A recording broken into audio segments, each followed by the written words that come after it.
সম্মানিত উপস্থিতি, আজকে আমরা যে টপিক নিয়ে আলোচনা করব সেটি হচ্ছে আগামীর বাংলাদেশ কেমন হবে, ইসলামিক নাকি সেকুলার। আগামীর বাংলাদেশ আমরা কেমন দেখতে চাই। স্বাধীনতার 53 বছর আমরা পার করেছি। আমরা একবার না দুইবার না বরং মোট 4 বার স্বাধীনতা লাভ করেছি। 1947 সালে ব্রিটিশ বিরোধী আন্দোলনে আমরা সেই ভারতীয় উপমহাদেশ থেকে ব্রিটিশদেরকে সরাই আমরা একবার স্বাধীনতা লাভ করেছি।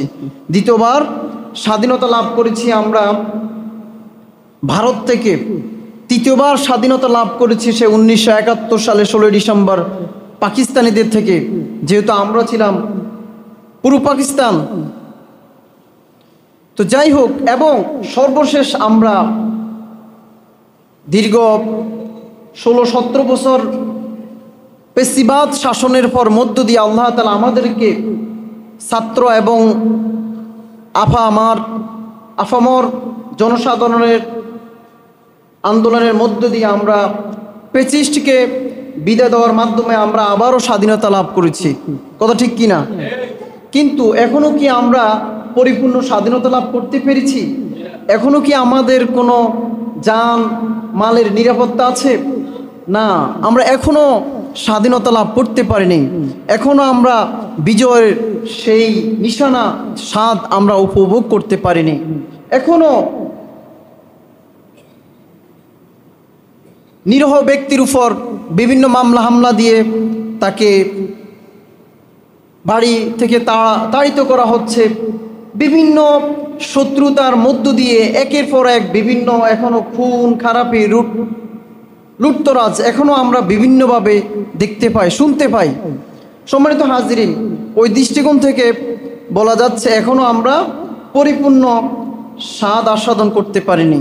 আমরা আশা করব আগামীর বাংলাদেশ হবে একটি সুন্দর চমৎকার একটি বাংলাদেশ, যেখানে থাকবে না রাহাজানি, খুন খারাপি, ডাকাতি, হানাহানি, মারামারি, কাটাকাটি, যেখানে থাকবে না দুর্বলের উপর অত্যাচার, যেখানে থাকবে না নিরীহ মানুষকে গুম খুন হত্যা মামলা দিয়ে মানুষকে পেরেশানি করা, মানুষকে ঘর থেকে বিতাড়িত করা, মানুষের জান মাল কোনো কিছু নিরাপদ থাকবে না। এরকম আমরা বাংলাদেশ আগামী দিনের বাংলাদেশ আমরা চাই না। কথা ঠিক কিনা? সম্মানিত হাজিরিন, আল্লাহ তাআলা ওয়াদা করেছেন সূরা নূর আয়াত নম্বর 55। রব্বুল আলামিন বলেন, ওয়াদাল্লাহু আল্লাযীনা আমানু মিনকুম ওয়া আমিলুস সলিহাতি লা ইস্তাখলিফান্নাহুম ফিল আরদ কামা ইস্তাখলাফাল্লাযীনা মিন ক্বাবলিহিম ওয়া লা ইউমাক্কিনান্না লাহুম দীনাহুমুল্লাযী ইরতাদা লাহুম ওয়া লা ইউবাদদিলান্নাহুম মিন বা'দি খাওফিহিম আমনা ইয়াবুদুনি লা ইউশরিকুনি বিহি শাইআ ওয়া মান কাফারা বা'দা যালিকা ফাউলাইকা হুমুল ফাসিকুন। অত্র আয়াতে আল্লাহ তাআলা ইরশাদ করেন, আল্লাহ তাআলা ওয়াদা করছেন মুমিনদের বিষয়ে, যারা ঈমানদার তাদের বিষয়ে, তাদেরকে আল্লাহ তাআলা অভয়ারণ্য, তাদেরকে সান্ত্বনা দিচ্ছেন। কোনো ধরনের ভয় না দেখিয়ে তাদেরকে সান্ত্বনা দিচ্ছেন। আল্লাহ নিজে বলেন, আমি ওয়াদা করতেছি ওহে পৃথিবীর ঈমানদার আল্লাহর বান্দা এবং বান্দিরা, তোমাদেরকে আমি ওয়াদা করতেছি যে অবশ্যই লা ইস্তাখলিফান্নাহুম ফিল আরদ, অবশ্যই সারা পৃথিবীর ফিল আরদ, আরদ মানে পৃথিবী, সারা পৃথিবীর কর্তৃত্ব আমি তোমাদেরকে দান করব। বলেন আল্লাহু আকবার। এটা আল্লাহ পাকের ওয়াদা। কখন, কবে? হ্যাঁ, আল্লাহ নিজে বলেন, যেভাবে আমি তোমাদের পূর্ববর্তী জমানা বিভিন্ন মুসলিম খলিফাদেরকে পৃথিবী রাজত্ব করার শাসনভার আমি তাদেরকে দিয়েছি, ঠিক তোমাদেরকেও আমি দিব।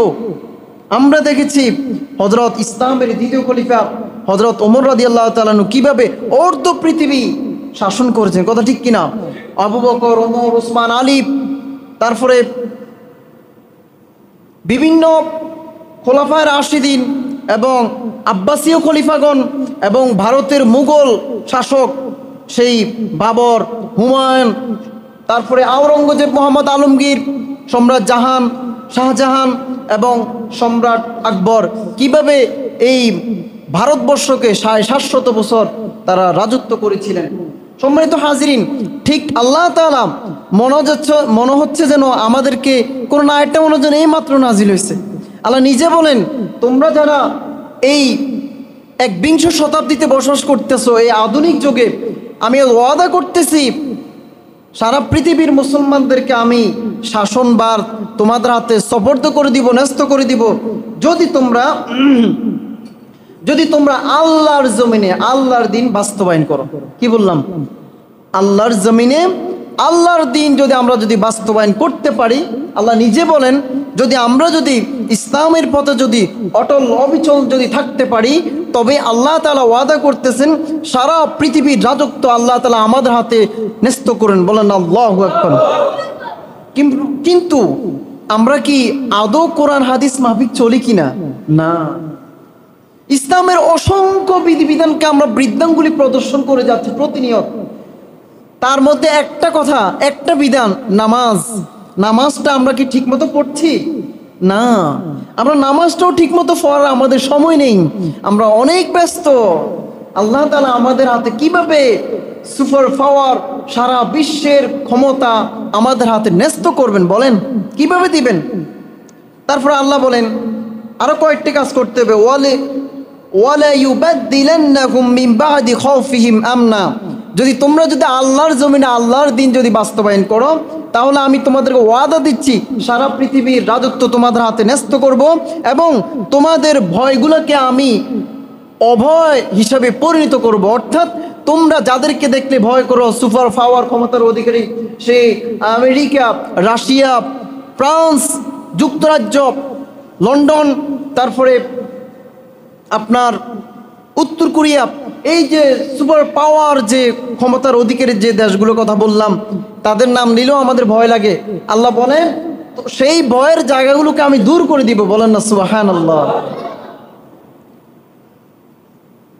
আর তোমরা আরেকটা কাজ করো, কি করো? ওয়ালা ইউশরিকুনা বি শাইআ। আর তোমরা একমাত্র আমার ইবাদত করো এবং আমার সাথে কাউকে শিরিক না করো, তাহলে আমি তোমাদেরকে পৃথিবীর রাজত্ব দিব। বলেন না সুবহানাল্লাহ। আলহামদুলিল্লাহ, ইনশাল্লাহ এখন পরিবর্তন হবে। যে সমস্ত মাজারে, যে সমস্ত আনাচে কানাচে চিপায় এই একটা স্বপ্ন দেখছে, বাস একটা উনি গোরস্থান বানিয়ে রমজমাট ব্যবসা বাণিজ্য যারা বিগত দিনে 16-17 বছর করেছে, যে সমস্ত হক্কানি আল্লাহর ওলিদের বিরুদ্ধে কথা বলার আমাদের কোনো সুযোগ নাই, কিন্তু যারা সামান্য স্বপ্ন দেখেছে এবং নামাজ নাই, কলমা নাই, একেবারে চুলগুলোকে জট, কখনো গোসলও করে না, একেবারে চুল দাড়িগুলোকে জট বেঁধে ফেলছে, কিছু আল্লাহর বান্দারা, আমি বুঝি না ওই সমস্ত ব্যক্তিদের কাছে কেন যায় তারা। ওনারা গোসল করলে ওই গোসলের পানি তারা পান করে। বলেন নাউজুবিল্লাহ। কি স্বাদ, কি মজা! আরে কত শালি বাবা, ন্যাংটা বাবা, লিঙ্গ বাবা, তারপরে আরো অনেক বাবা আছে আমাদের দেশে। এগুলো আস্তে আস্তে ইনশাল্লাহ হচ্ছে, নিউজ আসতেছে। অনেক ব্যবসা করেছে, মানুষের ইমানগুলোকে একেবারে ধ্বংস করে দিয়েছে। শিরিকের মহা আকড়া তারা তৈরি করেছে আমার এই বাংলার জমিনে। এই 360 আউলিয়ার এই মরুভূমি বাংলাদেশে তারা শিরিকের মহা আকড়া তারা পরিণত করে দিয়েছে। পক্ষান্তরে তারা প্রশাসনকে বিরাট একটা অঙ্ক তারা দিত। এই জন্য বছর পর বছর তারাও আমাদের থেকে, আমরা বুঝি না, আমাদের থেকে তারা অনেক টাকা আত্মসাৎ করে তারা জমজমাট ব্যবসা করে তারা এইভাবে চলেছে। আপনি সৌদি আরবের অনেক পজিটিভ আছে, আবার নেগেটিভ আছে। একটা পজিটিভ দিক বলি, সৌদি আরব কোনো শিরিক বেদাত বলতে কিচ্ছু নাই। দেখবেন ওনারা কোরআন সুন্নাহ যেটা আছে এটা মানার চেষ্টা করে। ওনারা আগরুম বাগরুম এগুলো পালন করার তাদের টাইম নেই। যেটা সহিহ কোরআন এবং হাদিসে আছে তারা এটাই পালন করে, তাদের এই গুণাগুণটা অনেক ভালো। কিন্তু আমরা হুজুগে বাঙালি, এই জিনিসটা কোরআন সুন্নাহ নাই, তারপরে আমল করে থুবে ফেলি, একেবারে স্তূপ বানিয়ে ফেলি। আপনি বলেন যে কাজটা সহিহ কোরআন হাদিস দ্বারা প্রমাণিত না, ওটা আপনি যতই নেক আমল করেন এটা কি কবুল হবে? বলেন। সারাদিন আপনি নলকূপ যদি চিবেন, যদি কল চিবেন, যদি পাতিলটা যদি ডেকজি কলসিটা যদি ঠিক মতো যদি তার মুখ বরাবর না দেন, তাহলে কি ওই ডেকজি বালতিটা কি কখনো ভর্তি হবে? হবে না। এটা বুঝেন না কেন? তো যাই হোক, বলতেছিলাম আল্লাহ তাআলা ওয়াদা করছেন, যদি আমরা আল্লাহর জমিনে আল্লাহর দিন যদি বাস্তবায়ন করি এবং একমাত্র আল্লাহর যদি ইবাদত করি এবং যদি কোনো শিরিক বেদাতি যদি কাজ না করি, তাহলে আল্লাহ তাআলা ওয়াদা করতেছেন সারা পৃথিবীর রাজত্ব আমাদেরকে দান করবেন। পাশাপাশি আমাদের যতগুলো ভয়ের কারণ, যতগুলো দেশকে আমরা ভয় করি, ওই ভয়টাকে আল্লাহ তাআলা অভয়ারণ্য অভয় দিয়ে মানে ভয়টাকে দূর করে দিবেন। বলেন না সুবহানাল্লাহ। সম্মানিত হাজরিন, আজকে সারা বিশ্বের মুসলমানরা নির্যাতিত, নিপীড়িত, নিষ্পেষিত, তার একটাই কারণ, সেটা হচ্ছে আমরা কোরআন হাদিস থেকে অনেক দূরে সরে গিয়েছি। কথা ঠিক কিনা? 3.5 হাত বডির মধ্যে আমাদের ইসলাম নাই। আমরা মুসলমান, আমরা অন্যান্য ধর্ম থেকে আমরা এক্সক্লুসিভ, একটু স্বতন্ত্র, ব্যতিক্রমী ধর্ম, ইউনিক হওয়ার কথা ছিল, কিন্তু আমরা করি না। আমাদের চাল চলন, কথাবার্তা, লেনদেন, পোশাক পরিচ্ছদ দিকে তাকালে যারা দাঁড়িয়ে রাখে না, মানে বুঝার সুযোগ নেই কি মুসলমান নাকি অমুসলিম, এটা কি বুঝার সুযোগ আছে? বুঝার সুযোগ নেই। হয়তো দাঁড়িয়ে রাখলে চেহারার মধ্যে একটা নূর বাসে বলা যাচ্ছে উনি হয়তো মুসলমান। তবে ইদানিং অনেক বিধর্মীরা, অমুসলিমরা দাঁড়িয়ে রাখা শুরু করছে। কথা ঠিক কিনা? দাঁড়িয়ে রাখলে তো ক্ষতি নেই, আমরা বুঝি না। দাঁড়ির সাথে বয়সের সম্পর্ক, যৌবনের সম্পর্ক, সেক্সের সম্পর্ক, আপনার পুরো শরীরের যে কাঠামো, এটা সম্পর্ক। এই জন্য অনেক ডাক্তাররা ইদানিং দাঁড়িয়ে রাখা শুরু করে দিয়েছে। কারণ বর্তমান ডাক্তারও বলেছেন, যারা সবসময় ক্লিন শেভ করে তাদের কোনো এক সময় স্কিন ক্যান্সার হয়ে যাবে। বলেন নাউজুবিল্লাহ। যৌবন অল্প বয়সে শেষ হয়ে যাবে, কারণ এই প্রশ্নের সাথে সব কিছু রিলেটেড সম্পর্ক। আসলে ইসলাম একটি বৈজ্ঞানিক ধর্ম, যেটা আমি বিগত জুমায়ও আলোচনা করছিলাম গত বছর। আধুনিক সুন্নত এবং আধুনিক বিজ্ঞান কি বলে এবং ইসলাম কি বলে। তো এই জন্য সম্মানিত হাজরিন, আমরা মুসলমানরা কোরআন হাদিস থেকে অনেক দূরে সরে যাওয়ার কারণে আমাদের দিন দিন অধঃপতনের লাঞ্ছনা গাঞ্ছনা, বিভিন্ন জুলুম, নির্যাতন, নিষ্পীড়ন আমরা বিধর্মীদের হাতে মার খেয়ে যাচ্ছি এবং ভবিষ্যতেও মার খাবো। কথা ঠিক কিনা? এজন্য আমাদের কি করণীয় বলেন? কোরআন সুন্নাহ অনুযায়ী চলা দরকার আছে কিনা বলেন? আল্লাহু আকবার। যাই হোক, একটু ভূমিকা নিয়ে কথা বললাম, এখন আলোচনা করব আগামী বাংলাদেশ কেমন হওয়া চাই। সম্মানিত হাজরিন, আমরা চাই আগামী বাংলাদেশ হবে দুর্নীতিমুক্ত সমাজ এবং রাষ্ট্র। কথা ঠিক কিনা? যেখানে থাকবে না কোনো ঘুষ, সিন্ডিকেট, দলীয়করণ মুক্ত, চোর, ডাকাত, গুম, খুন, হত্যা, রাহাজানি এবং টেন্ডারবাজি, চাঁদাবাজি, ধর্ষণ, জিনা, বেবিচার, অন্যায়ভাবে অপরের জমি বাড়ি দখলদারি এবং হজ নিয়ে জমজমাট ব্যবসা বাণিজ্য, থাকবে না সুদ এবং জুলুম, এবং থাকবে না কোনো মাদকদ্রব্য, মদ, গাঁজা, ইয়াবা, পেনসিডিন মতো এবং আয়নাগরের মতো এই জাতীয় জিনিস আমাদের আগামী বাংলাদেশ থাকবে না। কথা ঠিক কিনা? এই যে 13টা পয়েন্ট বলে ফেললাম, এখন এক একটা পয়েন্ট নিয়ে আলোচনা করা দরকার। এখন জুমার দিন কিভাবে করব, একটু টাচ করে যাই, দেখি কি করা যায়, সামনে আরো অনেক কথা আছে। সম্মানিত হাজরিন, আগামীর বাংলাদেশ হওয়া চাই ঘুষ মুক্ত। কি মুক্ত? ঘুষ মুক্ত। বিগত 17 বছরে একটা টাকাও ছাড়া একটা ফাইল, অফিসের একটা ফাইল এই টেবিল থেকে আরেক টেবিলে যায় না। কথা ঠিক কিনা? ঘুষের ছাড়া আমাদের একটা অফিসের ফাইলও নড়াচড়া করে না, চারিদিকে ঘুষ। জন্ম নিবন্ধন করবেন, সেখানেও 150 টাকার জায়গায় 300 টাকা আমাদেরকে দিতে হয়। আপনার সমাজের শুরু থেকে রাষ্ট্রীয় ঊর্ধ্বতম কর্মকর্তা পর্যন্ত ঘুষ ছাড়ার জন্য কোনো একটা ফাইলও নড়াচড়া করে না। কথা ঠিক কিনা? আল্লাহ রাসূল কি বলেছেন? যে ঘুষ খায় সে আমার উম্মত দলভুক্ত নয়। বলেন নাউজুবিল্লাহ। অতএব ঘুষের সাথে আমাদের কোনো সম্পর্ক নাই। আগামী বাংলাদেশ হওয়া চাই সিন্ডিকেট মুক্ত বাংলাদেশ। কি মুক্ত? সিন্ডিকেট মুক্ত বাংলাদেশ। এই সিন্ডিকেটের কারণে বাজারের দ্রব্য, বাজারের যে মূল্য দিন দিন বেড়ে যাচ্ছে। আমরা চাই না এই সিন্ডিকেটের কারণে প্রতিটা বাজারের ব্যবসায়িকরা জিম্মি হয়ে গিয়েছিল, যার দরুন কোনো জিনিস যে কমাবে, একজন মানুষ যে সৎ ব্যবসা করবে এই সুযোগ নেই। কারণ সিন্ডিকেট আপনি কম বিক্রি করলে আপনাকে থ্রেট দিবে, মামলা হামলা ধুমকি দেবে, কথা ঠিক কিনা? অতএব আমরা চাই আগামীর বাংলাদেশ সিন্ডিকেট মুক্ত, এবং আগামীর বাংলাদেশ চাই আমরা দলীয়করণ মুক্ত। যে যোগ্য তার যোগ্যতা অনুযায়ী তাকে ওই পদের তাকে আসনে অধিষ্ঠিত করতে হবে, কথা ঠিক কিনা? কিন্তু দেখা গেছে সব জায়গার মধ্যে দলীয়করণ করার কারণে অযোগ্য ব্যক্তিরাও তারা যোগ্যতম আসরে অনেক উপরস্থ পদে তারা পৌঁছে গিয়েছে, কথা ঠিক কিনা? আল্লাহ রাসূল বলেছেন যে সাহাবায়ে কেরাম প্রশ্ন করলেন যে হুজুর কিয়ামত কখন হবে?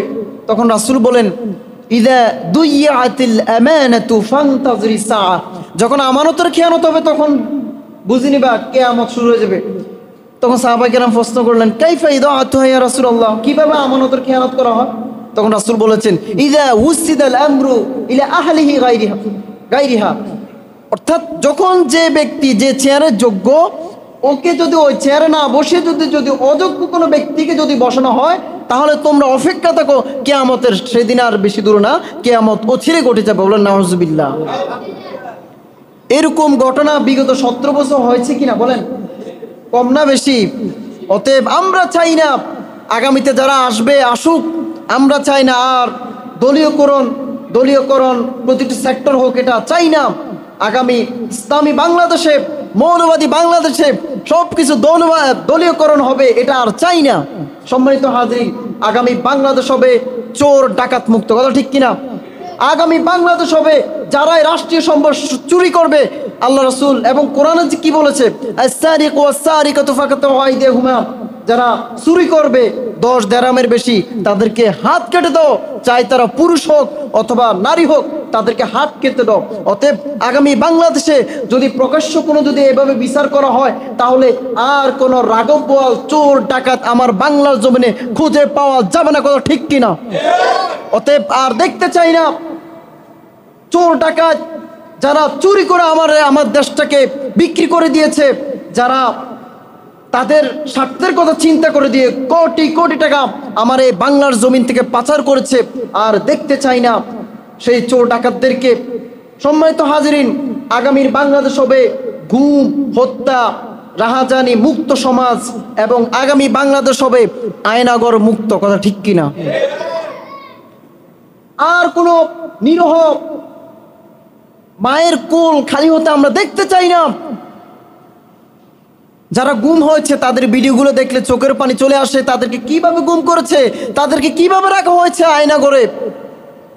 একজন আইনজীবী কেঁদে কেঁদে বলল একটা আইন পাস করা হোক, যাকে যে অপরাধে তুলে নেওয়া হবে প্রকাশ্যে তুলে নেওয়া হোক, পুলিশের পরিচয় দেখ আমরা অমুক ডিপার্টমেন্ট অমুক শাখা, আমরা প্রকাশ্যভাবে তাদেরকে তুলে নেওয়া হোক, আমার কোনো আপত্তি নেই। কিন্তু রাতের অন্ধকারে সাদা পোশাক দাঁড়িয়ে এসে কে বা কার আসে গুম করে নিয়ে যাবে, এটা এত কষ্ট, এত মানবিক, যেটা আমি চাই না।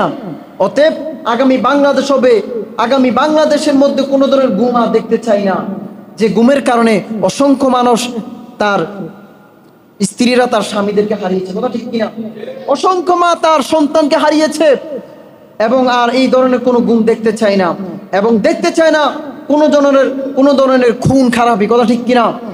বাংলাদেশে 17 বছরে খুন খারাপি কম না বেশি হয়েছে? আহা, সে নারায়ণগঞ্জের 7 খুন হত্যা মামলা, যে রিফাতের সম্ভবত নাম কি যেন, রিফাতের রেজাল্ট দিয়েছে আগামীকাল, ঠিক আজকে সে খুন হয়ে গিয়েছে, তাকে বস্তা থেকে বের করা হয়েছে। কত চমৎকার একটা ফুটফুটে একটা ছেলে, হায় রে, মা বাপ পরের দিন যে এসএসসি রেজাল্ট দিয়েছে, গোল্ডেন এ প্লাস পেয়েছে, তার রেজাল্ট দেখে কান্নাকাটি করা শুরু করছে। এবং যখন নারায়ণগঞ্জে ওই যে নদী থেকে যখন তার লাশটাকে বস্তা থেকে বের করা আনা হয়েছে, তখন মা বাবার আর্তনাদ চিৎকার, এবং পরের দিন যখন রেজাল্ট দিয়েছে আরো আর্তনাদ চিৎকার। কত ভয়ানক ঘটনা এই বাংলার জমিনে, কত মানুষকে দিনে দুপুরে ঘরের ভিতরে ঢুকে কত মানুষকে যে হত্যা করা হয়েছে। সেই নুসরাতকে সেই খাদিজাকে ক্যান্টনমেন্টে হত্যা করা হয়েছে, কথা ঠিক কিনা? নুসরতকে কোনো বিচার তো হয়নি, সে খাদিজা, নুসরত, এবং সেই নুসরত ছিল ফেনী, এবং খাদিজা, তারপর তনু হত্যা ছিল আমাদের ক্যান্টনমেন্টে, এবং সাগর রুনি, কোনো ধরনের হত্যা আজ বিচার হয়নি। গতকালকে নিউজ দেখলাম, নাম তার রিফাত, ইন্টারনেট বন্ধ করে পুলিশরা ঘরে ঘরে হামলা চালিয়েছে। তার মধ্যে এই রিফাত ছিল সংসারে একমাত্র ছেলে, তার 2টা মেয়ে আছে উপযুক্ত, কত সুন্দর চেহারার অধিকারী। ওই রিফাতকে ঘরে ঢুকে এখানে গুলি করে পুলিশ তাকে মেরে ফেলেছে। এই বৃদ্ধ মায়ের আর্তনাদ, মেয়েদের আর্তনাদ এবং স্ত্রীর আর্তনাদ, মনে যেন আকাশ বাতাস ভারী হয়ে গিয়েছে, কথা ঠিক কিনা? এইভাবে কত মায়ের কোল খালি হয়ে গিয়েছে। আর আগামী বাংলাদেশে এই ধরনের আর কোনো খুন, খারাপি, গুম, হত্যা, রাহাজানি আর দেখতে চাই না। এবং আগামীর বাংলাদেশ কোনো ধরনের টেন্ডারবাজি এবং চাঁদাবাজি হোক, এই ধরনের বাংলাদেশ আমরা দেখতে চাই না, কথা ঠিক কিনা? সে টেন্ডারবাজি, রাহাজানি, টেন্ডারবাজি এবং চাঁদাবাজি কম না বেশি হয়েছে? অনেক হয়েছে। সেই বাংলাদেশের সাবেক স্বরাষ্ট্রমন্ত্রী আসাদুজ্জামান, উনি প্রতি মাসে কারণ বাজার থেকে 1.5 কোটি টাকা নিজের নামে চাঁদাবাজি উঠেছেন। কত টাকা? 1.5 কোটি টাকা চাঁদাবাজি করেছেন। আবার নিরীহ মানুষকে জেলে নিক্ষেপ করার মধ্য দিয়ে ওই ছেলেকে যখন কয়েক মাস পরে ছেড়ে দেওয়া হয়েছে, ওর থেকে কত লক্ষ লক্ষ টাকা আদায় করেছে। ওই একটা পার্সেন্টেজ সে পাইতো, তারপরে পুলিশরা পাইতো। এইভাবে সে বিভিন্ন খাত থেকে আরো কত টাকা চাঁদাবাজি করে নিয়েছে, কথা ঠিক কিনা? আহা, আর দেখতে চাই না এই ধরনের আগামী বাংলাদেশ। যারাই আসবেন আর এই ধরনের বাংলাদেশ দেখতে চাই না। এবং আগামীর বাংলাদেশ হবে দর্শন এবং জিনা বেবিচার মুক্ত, দর্শন এবং জিনা বেবিচার মুক্ত। সেই সিলেটের স্বামীকে বেঁধে, বিশ্ববিদ্যালয় স্বামীকে বেঁধে, গাড়ি থেকে বের করে স্বামীকে বেঁধে স্বামীর সামনে স্ত্রীকে দর্শন করা হয়েছে, কথা ঠিক কিনা? অবশ্যই স্বামীর গাড়িও ফেরত দেওয়া হয়নি। আহা, তারপরে ওই যে মুনিয়াকে হত্যা করা হয়েছে, সেই বসুন্ধরা কোম্পানি সুবহান, সে 100 কোটি টাকা দিয়েছে স্বরাষ্ট্রমন্ত্রী এবং আইনমন্ত্রীকে, যেন তার নামে অভিযুক্ত করে না হয়। ইনশাল্লাহ সব কিছু থলের বেয়ানগুলো আস্তে আস্তে বেরিয়ে আসবে এবং আসতেছে, কথা ঠিক কিনা? আহা, সম্মানিত হাজরিন, যখন কোনো দেশের চেয়ারম্যান, মেম্বার, এমপি, মন্ত্রী, মিনিস্টার যখন সাধ্যের বাইরে যখন খুন, খারাপি, রাহাজানি, ডাকাতি, মামলা, হামলা দিয়ে যখন সীমা অতিক্রম করে ফেলে, তখন আল্লাহ তাআলা ছাড় দেন, কিন্তু ছেড়ে দেন না, কথা ঠিক কিনা? এটা আমাদেরকে মনে রাখতে হবে। 5ই আগস্ট থেকে আমাদেরকে শিক্ষা গ্রহণ করতে হবে। আগামী বাংলাদেশ কোনো ধরনের দর্শন দেখতে চায় না, এবং আগামী বাংলাদেশ চাই দর্শনের সর্বোচ্চ শাস্তি, মৃত্যুদণ্ড, কথা ঠিক কিনা? তাহলে আর আমার বাংলার জমিনে কোনো ধরনের দর্শনের ঘটনা ঘটবে না, কথা ঠিক কিনা? আছে। এবং আগামী বাংলাদেশ চাই জিনা বেবিচার মুক্ত, কোনো ধরনের জিনা হবে না। যারাই জিনা করবে, যারাই পরকীয়া করবে রাত্র অন্ধকারে, তাদেরকে প্রকাশ্যে এনে পাথর নিক্ষেপ করে তাদেরকে হত্যা করো, কথা ঠিক কিনা? যারা বিবাহিতা নারী পুরুষ যদি পরকীয়া করে, তাদেরকে এইভাবে হত্যা করার জন্য কোরআন হাদিসে বলা হয়েছে। তাদেরকে এতটুকু সাঙ্গেসার করে গেথে তাদেরকে পাথর নিক্ষেপ করে তাদেরকে হত্যা করা হোক। এবং যারা অবিবাহিত নারী পুরুষ জিনা ব্যভিচার করে, তাদেরকে 100 ডোররা দেওয়ার জন্য কোরআনের বিধান বলা হয়েছে, কথা ঠিক কিনা? কোরআনের শাসন আইন মানলে লাভ না লস বলে? এই জন্য আগামী বাংলাদেশ কোরআন সুন্নাহর বাংলাদেশ, কথা ঠিক কিনা? সম্মানিত হাজরিন, আগামী বাংলাদেশ ইসলামী মৌলবাদীর বাংলাদেশ, আগামী বাংলাদেশ কোরআন সুন্নাহ বাংলাদেশ, আগামী বাংলাদেশ ন্যায় নীতি প্রতিষ্ঠিত করার বাংলাদেশ, আগামী বাংলাদেশ সাম্য, মৈত্রী, মানবতা প্রতিষ্ঠিত করার বাংলাদেশ, আগামীর বাংলাদেশ হবে ইসলাম এবং মুসলমানদের বাংলাদেশ, কথা ঠিক কিনা? যেখানে জেলে, তাঁতি, মজদুর, ইতর মেথর ধনী গরিব যেখানে তাদের সম অধিকার ফিরে পাবে, যেখানে থাকবে না খুন খারাপি রাহাজানি ডাকাতি, কোনো ধরনের মাদকদ্রব্য, কোনো ধরনের অসৎ ব্যবসাও থাকবে না, এরকম বাংলাদেশ আমরা চাই কি চাই না? ইনশাল্লাহ আগামী বাংলাদেশ এমন একটি বাংলাদেশ অপেক্ষা করতেছে। সম্মানিত হাজরিন, আলহামদুলিল্লাহ এই হজ নিয়ে পর্যন্ত জমজমাট ব্যবসা হয়েছিল কিনা বলেন? আলহামদুলিল্লাহ বর্তমানে ধর্মমন্ত্রী ধর্ম উপদেষ্টা ডক্টর আফম খালেদ হোসেন আমাদের লাকসামে অনেকবার এসেছেন। আলহামদুলিল্লাহ বিশাল ডিগ্রি, যিনি বাংলাদেশে আর কোনো পড়ালেখা ওনার বাকি নাই, প্রতিটা সেক্টরে পড়াশোনা করেছেন। আলহামদুলিল্লাহ তাদের সিন্ডিকেট বাঁধতেছেন। ইনশাআল্লাহ ছেড়ে আমরা ভালো একটা সুসংবাদ শুনতে পাবো, ভালো একটা অফারে আসবে হজ এবং উমরা নিয়ে। অলরেডি কার্যক্রম শুরু হয়ে গিয়েছে। সম্মানিত হাজরিন, আগামী বাংলাদেশ হবে অন্যায়ভাবে অফরের জমি বাড়ি দখলদারি মুক্ত বাংলাদেশ। কথা ঠিক কিনা? আহা, সে লাকসামে যারা হর্তাকর্তা, যারা মোড়ল, কত মানুষের বাড়িঘর দখল করেছে, কত মানুষের অরিজিনাল জায়গা নিজ নামে চালিয়ে বিশাল বিল্ডিং বানাইছে না? আজকে তারা কোথায়? আহা রে, আমি বুঝি না মানুষের চাহিদা এত বেশি কেন প্রয়োজন?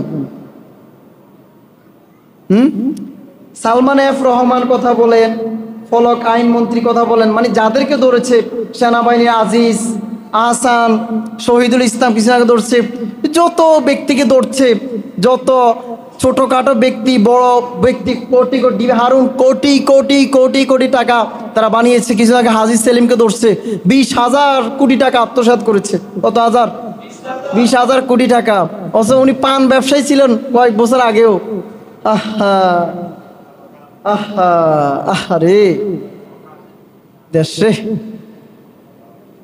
আল্লাহু আকবার। এত টাকাতে যারা বানিয়েছে এগুলো তো তারা খেয়ে যেতে পারছে কিনা বলেন? এখন জেলের ভাত খেতে হবে। এই জন্য দুর্নীতি করবেন, ঠিক আছে, দুর্নীতি করার তো একটা লিমিট থাকা দরকার। ওটা ঠিক কিনা?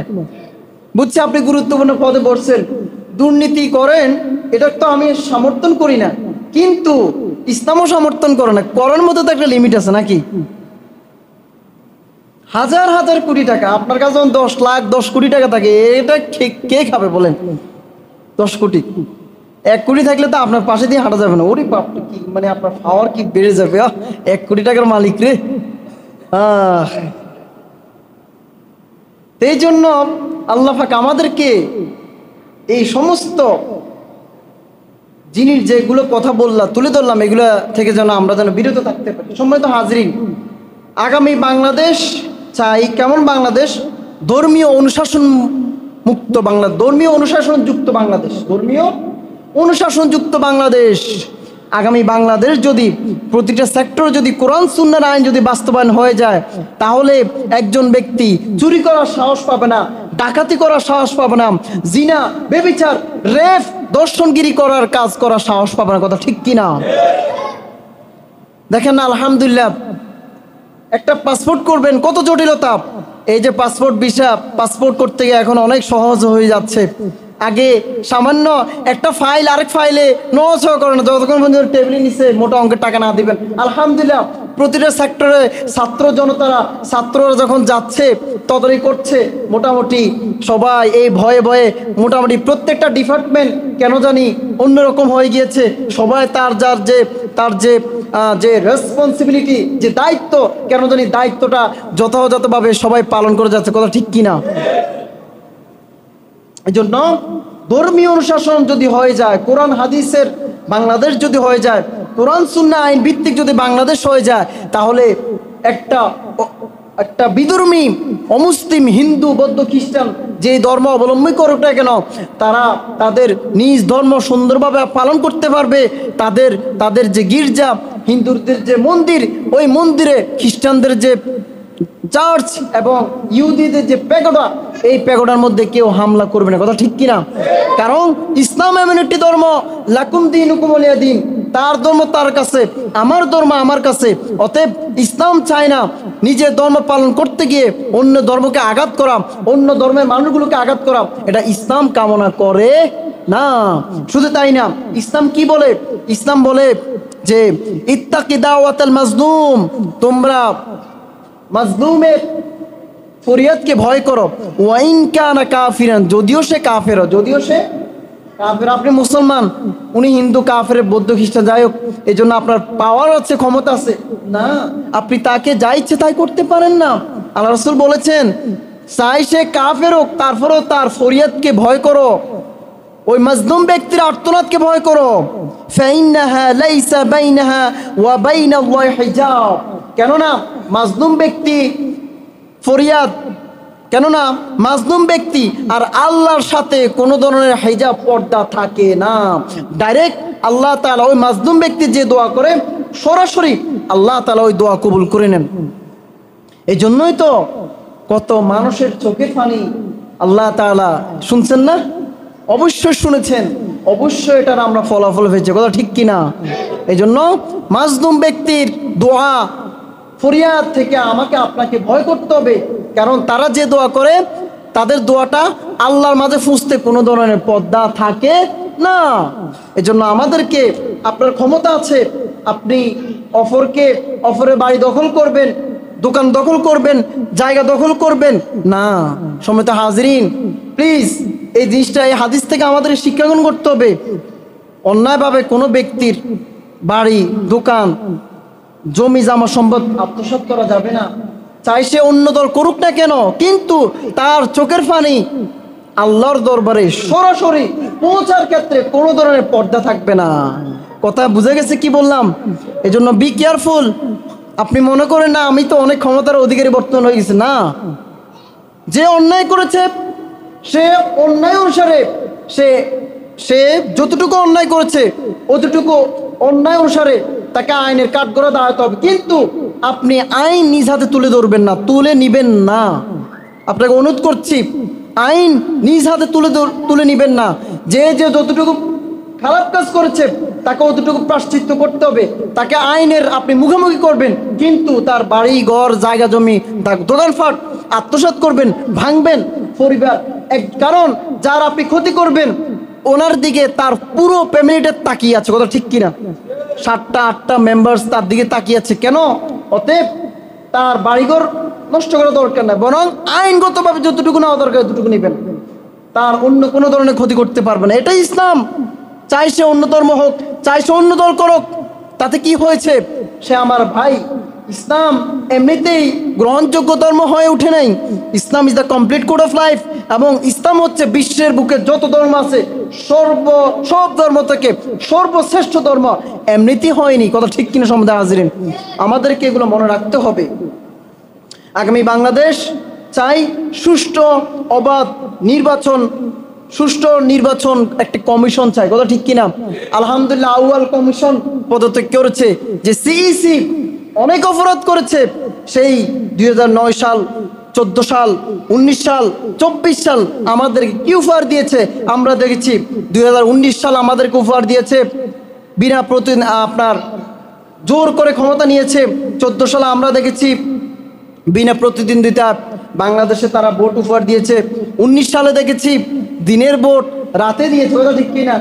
24 সাল তো পুরো তামাশা যুক্ত একটি নির্বাচন আমাদের উপহার দিয়েছে। আলহামদুলিল্লাহ সেই সুষ্ঠু নির্বাচন কমিশন হওয়ার পথে সে আউয়াল কমিশন পদত্যাগ করেছে গতকাল দেখলাম। আলহামদুলিল্লাহ আমরা চাই সামনের যে নির্বাচন কমিশন আসবে তারা যেন অবাধ সুষ্ঠু একটা নির্বাচন উপহার দিতে পারে, যেন সেই আগেকার মানুষ যেভাবে একবারই স্বতঃস্ফূর্ত, যেভাবে একেবারে হেঁটে হেঁটে সানন্দ দিচ্ছে, যেভাবে ভোট কেন্দ্রে গিয়ে ভোট দিয়েছে, আমরা চাই এরকম একটি নির্বাচন আমাদেরকে তারা উপহার দিবে, কথা ঠিক কিনা? আগামী বাংলাদেশ হবে জবাবদিহিতামূলক রাষ্ট্র এবং সরকার। কেন এই কাজ করেছেন, কেন করেন না, এটাকে আমাকে সরকার আমাদেরকে জবাবদিহিতা করতে হবে। যদি করে তাহলে আমার আপনার এই যে সোনার বাংলাদেশ, যে প্রাকৃতিক অপরূপ ঘেরা খনিজ সম্পদে ভরা আমাদের এই বাংলাদেশ, আমাদের এই বাংলাদেশের কি নাই বলেন? আপনি যখন সেই রাজশাহীর দিকে যাবেন দেখবেন হরেক রকমের আম, আপনি যখন সেই কক্সবাজার দিকে যাবেন দেখবেন হরেক রকমের মাছ, হরেক রকমের বিভিন্ন মাছ। আপনি যখন মহেশখালে দেখবেন বিভিন্ন পান আর পান দেখবেন, খাগড়াছড়ি যাবেন অসংখ্য কলার আড়ত, আপনি যখন চাঁদপুর যাবেন ইলিশ দেখবেন, আপনি যখন সে রংপুর যশোর যাবেন তুলার দেখবেন, বিভিন্ন আপনার বিভিন্ন অঞ্চল, আমাদের কুমিল্লার দধি মিষ্টি রসমালাই, কথা ঠিক কিনা? কোনো কিছুতে আমার এই বাংলার জমিনে আল্লাহ তাআলা কোনো কম রাখে নাই। আপনি যখন সিলেট যাবেন সেখানে দেখবেন কয়লা খনিজ গ্যাস বিভিন্ন একের পর এক আবিষ্কার হচ্ছে। কিন্তু বড় আফসোসের বিষয়, অনেক বছর ভারত, আমরা সিলেট থেকে কয়লা উত্তোলন করবো, সেখানে ভারত হস্তক্ষেপ করেছে। ইনশাল্লাহ আর দেখতে চাই না ভারত আমাদের হস্তক্ষেপ করুক। এতদিন আমরা পিঠ দেখেছি, এখন আর পিঠ দেখানোর সময় নাই। এখন আমরা আমাদের ঘুরে দাঁড়িয়েছি, আমরা এখন থেকে বুক দেখাবো, কথা ঠিক কিনা? আমরা এখন থেকে ইন্ডিয়ার বিরুদ্ধে প্রতিবাদ করব। তারা আমাদের বিভিন্ন মোংলা পায়রা বন্দর, বিভিন্ন সমুদ্র বন্দর ব্যবহার করে আসছে। বিভিন্ন টাটা কোম্পানি গাড়িগুলো তারা চালিয়ে দিয়েছে উইদাউট ট্যাক্স ছাড়া। আল্লাহর কি হুকুম, আল্লাহ সারাইছে পুরো দেশটার মধ্যখানে ট্রেন দিয়ে দিছে উনি। কি যে সমস্যা হতো, আপনি ওই দল কোনো সমস্যা নেই, একটু চিন্তা করেন কি হইতো বলেন। যেখানে বিএসএফ বছরের পর বছর, ওই যে ফেলানিরে মনে আছে 2007 সালে 6 সালে ফেলানিরে কিভাবে গুলি করে কিভাবে ঝুলেছে তার কানার মধ্যে, ভুলে যান, মনে নেই? দিনের পর দিন আমাদের বাঙালিদেরকে মারছে সে বিএসএফ। আমরা আমাদের বর্ডার চলাফেরা করি, গরু নিয়ে চলাফেরা করি, ওনারা গুলি করে শেষ করে দিচ্ছে। হাই রে, ট্রেন যদি আমাদের বাংলাদেশের ভিতর দিয়ে যেত, সাধারণত আপনার আফন ভাই যদি আপনার উঠানের কিনেতে হাঁটে, আপনি দেয়াল দিয়ে দেন। কত ফেসবুক একটা ভাইরাল পিকচার, একটা মধ্যে দেয়াল দিয়ে দিচ্ছে আফন ভাই। চিন্তা করেন আপনি কিভাবে বাংলাদেশের মধ্যখান দিয়ে একটা ট্রেন যাওয়ার আপনি অনুমতি দিয়ে দেন। আপনার উঠেন দিয়ে অন্যের ঘর, অন্যকে হাঁটো, এটা কি আপনি চান? এটা তো আপনি অনুমতি দিবেন না। ও ট্রেনও করি মদ গাঁজা ইয়াবা, চোরা চালান, অস্ত্র কারবারি, কি যে হতো। আল্লাহ সারাইছে, এই দেশটা উপনিবেশ ঘোষণা করতে কিছুদিন পরে রাজ্য। যাক, এই জন্য চাই আগামী বাংলাদেশ জবাবদিহিতামূলক বাংলাদেশ, আগামী বাংলাদেশ চাই কোরআন সুন্নাহ, এবং আগামী বাংলাদেশ চাই সুন্দর এবং গঠনমূলক সিলেবাস যুক্ত। প্রতিটা শিক্ষা প্রতিষ্ঠান যেন চমৎকার একটা সিলেবাস থাকে। আপনারা জেনেছেন কি ঢুকানো হয়েছে, এটা আলোচনা করা হয়েছে। আর দেখতে চাই না আমাদের কচি বাচ্চাদেরকে আমরা কি পড়াবো, আমরা নিজেরও মানে অবাক কি ঢুকেছে এগুলো। এই জন্য আগামী বাংলাদেশ চাই গঠনমূলক একটি সিলেবাস। এবং যারা অনার্স মাস্টার্স করে 6-7 বছর, ওখানে অনার্স মাস্টার্সের মধ্যে নবীজির জীবনী থাকে না। তারা এই জন্য তো বড় বড় ডক্টরেট ডিগ্রি লাভ করে, কিন্তু সে নাস্তিকতা পোষণ করে, সে ইসলাম বিরোধী কথা বলে। কেন কথা বলে? ওই যে অনার্স মাস্টার করেছে সেখানে কোনো নবীজির কোনো জীবনী নাই, বেসিক কোরআন জানার জন্য কোনো মার্ক ছিল না।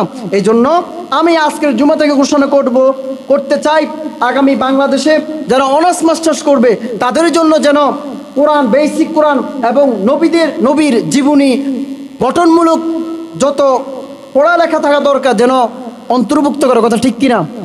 তাহলে এই ছেলেগুলো আর মুরব্বীরা অসম্মান করবে না, কলমের খোঁচা দিয়ে দেশের কোটি কোটি টাকা আত্মসাৎ করবে না, দেশের সম্পদ পাচার করবে না, কথা ঠিক কিনা? সম্মানিত হাজির, কোন দিক দিয়ে তাদের অভাব? এত honours masters doctor degree, MPhil, PhD doctor degree করে, তারপরও কলম খোঁচা অনেক টাকা আত্মসাৎ করে। তার একটাই কারণ, ওই যে তার মস্তিষ্কের মধ্যে, তার ব্রেনের মধ্যে ধর্মীয় শিক্ষা যেহেতু প্রবেশ করার হয়নি, এই জন্যই তারা আপনার দেশটাকে এইভাবে তারা বিক্রি করে দিচ্ছে, কথা ঠিক কিনা? এই জন্য আগামী বাংলাদেশ চাই ইসলামিক এবং সৃজনশীল গঠনমূলক একটা সিলেবাস প্রতিষ্ঠানে থাকবে।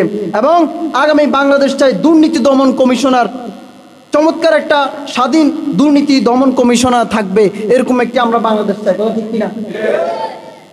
আপনি বেড়া দিচ্ছেন যেন ওই যে গাছগুলো রক্ষা করে, এখন কি করছে, ওই যে বেড়ায় গাছপালা রেখে ফেলছে, বিষয়টা এরকম না? এই যে দুর্নীতি দমন কমিশনরা রাখছে দুর্নীতি রোধ করার জন্য। অসংখ্য ব্যক্তির নামটা ভুলে গেছে, ওনার কত কোটি কোটি টাকা আত্মসাৎ করছে, এর বেরিয়ে আসতেছে। মানে আপনি বেড়া দিচ্ছেন গরু ছাগল বাঁচার জন্য, বেড়ায় কি ফুল সহ্য সব খেয়ে ফেলতেছে, বিষয়টা এমন। এরকম আর দুর্নীতি দমন কমিশনার দেখতে চাই না, কথা ঠিক কিনা? তারপর আগামী বাংলাদেশ চাই, নিরাপদ সড়ক চাই।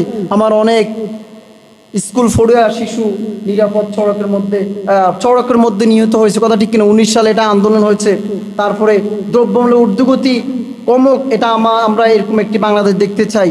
আগামী বাংলাদেশ দেখতে চাই মত প্রকাশের অধীনতা, মানুষ তার নির্বিঘ্নে মতামত প্রকাশ করতে পারবে, ফেসবুকে তার গুরুত্বপূর্ণ কথা তুলে ধরতে পারবে। আল্লাহ যে আইন পাশ করা হয়েছে বর্তমানে লাস্টের 5, 6, 10 বছর একটা মানুষ সামান্য একটি স্ট্যাটাস করলেও তাকে তুলে নেওয়া হতো, এরকম দেখতে চাই না। মানুষ যেন তার মতামত প্রকাশ করতে পারে স্বাধীন। এই যে স্বাধীন বিচার বিভাগ গঠন করতে চাই, এই বিচার বিভাগ না হওয়ার কারণে একজন মানুষের অপরাধ নাই, তাকে অন্যায়ভাবে রায় দিয়ে তাকে, এই যে মুফতি জসিমউদ্দিন রহমানী, তাকে 13টা বছর, যার কোনো একটা দোষ নাই, তাকে 13টা বছর জেলের মধ্যে, অন্ধকার জেলে তারা নিক্ষেপ করেছে। এই জন্য বিচার বিভাগ আর দেখতে চাই না যারা কোনো দলের অনুসরণ করবে, স্বাধীন বিচার বিভাগ চাই। সম্মানিত হাজরিন, তো যাই হোক, গণিয়া আমাকে আর সময় দিবে না, আলোচনা এখানে শেষ করতে যাচ্ছি। এবং যদি সুযোগ হয় আলোচনা করব আগামী বাংলাদেশের রাষ্ট্রপ্রধানরা কেমন হবে, চমৎকার কিছু ঘটনা তুলে ধরব। তো যেহেতু সময় শেষ, যে কথাগুলো বললাম আমি আবারও বলতে চাই, আগামী বাংলাদেশ হবে কোরআন সুন্নাহ বাংলাদেশ, কথা ঠিক কিনা? ইসলাম ও মুসলমানের বাংলাদেশ। আগামী বাংলাদেশ হবে ইসলামী মৌলবাদীর বাংলাদেশ, ন্যায় নীতি শাসন প্রতিষ্ঠিত করার বাংলাদেশ, মানুষের অধিকার ফিরে পাওয়ার বাংলাদেশ, যেখানে থাকবে না খুন খারাপি, রাহাজানি, ডাকাতি, হানাহানি, মারামারি, কাটাকাটি, অন্যায়ভাবে মানুষের জমি জামা, অন্যায়ভাবে মানুষেরকে হয়রানি, সব কিছু মুক্ত একটি বাংলাদেশ আমরা চাই কি চাই না?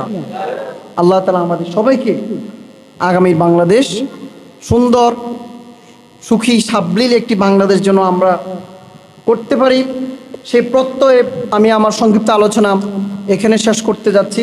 ওয়া আখিরু দাওয়ানা আলহামদুলিল্লাহি রাব্বিল আলামিন। আসসালামু আলাইকুম ওয়া রাহমাতুল্লাহি ওয়া বারাকাতুহু।